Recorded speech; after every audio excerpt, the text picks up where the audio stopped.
This is Brittany from Canadian Beats, and I have Stacey Kaniuk on the phone with me. How are you today? I'm great. How are you? I'm good. Busy day, it feels like, that's for sure. So Stacey, I just have a couple questions that I wanted to ask you tonight. I know you're an Sure. incredibly busy woman, so I won't keep you too long. Aren't we all? Yeah, it's all good. So, you've recently wrote and recorded a new album, so just tell me a little bit more about the creative process that you went through while trying to do this. I was working with, my producer was Tom Mackay. He's a good friend of mine. And we really sort of took our time with this recording. It was just sort of something we wanted to do when we were coming from it, from a relaxed, sort of good place. So we would get together, we would jam a little bit. Sometimes I had some ideas that I already had either kicking around my voice memos in my phone as probably hundreds and hundreds of them. So sometimes I go back into the vault there and I'd pull one out and be like, I think I need to develop this. So we spent a lot of time sort of jamming and just wait until something sort of felt good and felt right. And then I would usually take whatever we'd record that day and I'd take it home and work on it myself, just with either the lyrics or messing around with the chords. I play a bit of piano, so taking that back to my studio and just personalizing everything a little bit and making sure everything felt right. And then we recorded a bunch of demo tracks, and then we ended up re-recording stuff over and over again because we kept getting better ideas. We'd lay something down and be like, you know what, no, we need this. So we would re-record stuff, and eventually we had a body of work that we were really excited about. Yeah, it was sort of it was a long project. We've been at it for over a couple of years now. We've been working on it sort of on and off. So really glad that it's all done and all wrapped up. No, definitely. I'm really excited to listen to it more. It sounds like Thanks. you've put a lot of thought and process into it, which has been great. It's always nice to hear when an artist truly loves what they're putting out. It's interesting the way different songs come to be sort of in different ways too. Some of the more up-tempo stuff, some of the more funky stuff was definitely born out of jamming and rocking out, and then other stuff, there was a couple songs that, well, a couple that we didn't end up recording, but some of the ones that are on the EP are more introspective, and so those were one or two of them I brought to the table just being pretty much finished, because it just was it happened. It's one of those gift songs where you end up, if you give yourself enough space to actually let the song breathe and come to fruition, I brought it to the table pretty much finished, but the rest of them, were all sort of super collaborative. For sure. So you also, on top of just doing a new album, you have a new single out as well. I do, yes. So if you want to tell me a little bit of history behind the single, what made you write it, where your inspiration came from for it? Sure. I think it sort of was a blend of a couple different ideas that I had, and the sort of impetus for getting it out the door was I was writing songs for this EP, and I knew I had sort of a nugget of an idea that I wanted to develop further, but I was staying at a friend's house, and he had lent me his keyboard, and it was this, I don't know what brand it was, but it was definitely from the 80s. He was like, you can pull out the keyboard, I don't know where it is. It was it dust off, and it had this hilarious, the pre-recorded drum tracks that come with the thing. So I was going through those and just kind of having fun, and there was this really sort of mechanical beat, and it was a digitized sort of snare and stuff like that. So I was playing around with that, and ended up sort of embracing sort of tinny quality of it. It reminded me of a military sort of beat. And so I used that as the basis for writing on top of, I would record that over and over again. And it kind of had this sort of a drill, a snare drill. And so the vibe of that song started to feel okay, well, what would you sing to something that was sort of a military-esque, I don't know, kind of an anthem sort of thing, or sort of a driving beat. And so I took that beat, we replaced it obviously with Tony Rabelau was my drummer, so he laid down a real drum track, and we wrote the song on top of that. And the vibe is sort of walking, recognizing when something's not good for you, when a situation's not good for you, and kind of giving yourself the freedom to actually walk away from it.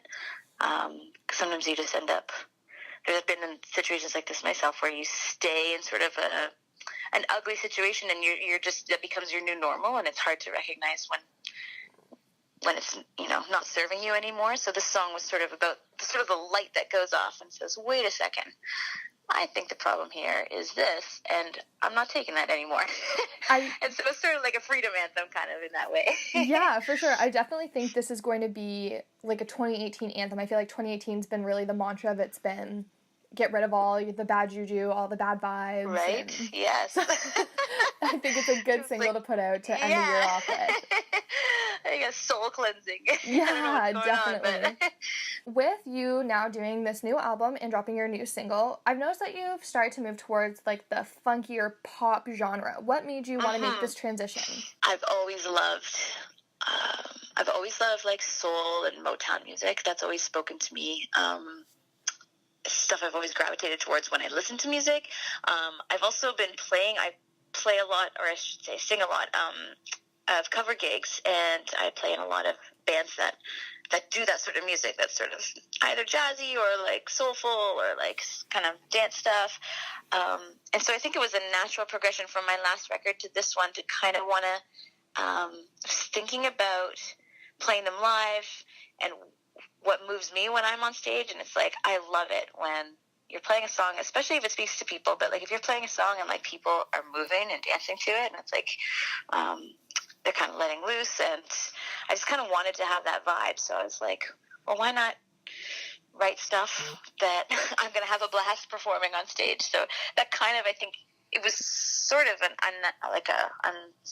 subconscious, I should say. That was sort of a subconscious decision to go that route, but it feels natural and it feels right. So I caught that you like to sing covers with different bands. Who's your favorite person and song to cover? Oh, that's hard.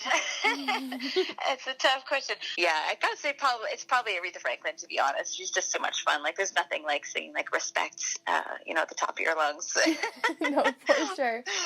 So with Aretha Franklin being such a staple in music and just women's history, what advice would you give to women who are starting in the music industry? I wish the thing that someone had told me would just be like, no one really knows what they're doing.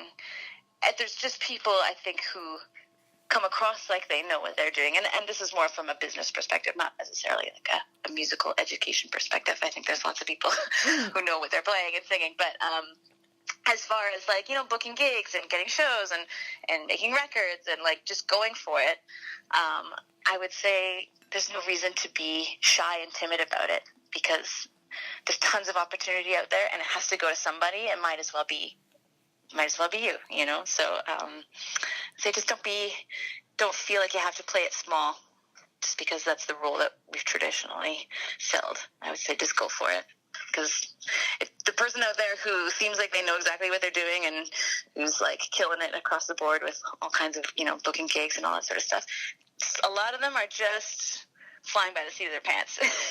So it might as well be you. No, for sure. And what's the best advice that you've gotten from a woman in the industry?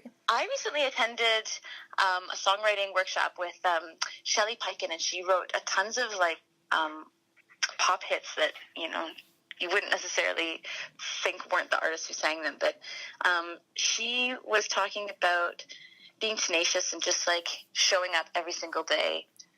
She's like a songwriter by trade, so she shows up every day, writes. She books co-writes all day long, every day, and leaving space for, not waiting until you feel like it, or until you feel like writing a song. She'd be like, if you don't show up with the expectation to work, then it's not going to happen. So I was really inspired by her to sort of remember the discipline that it takes and actually, to get the things that you want to get.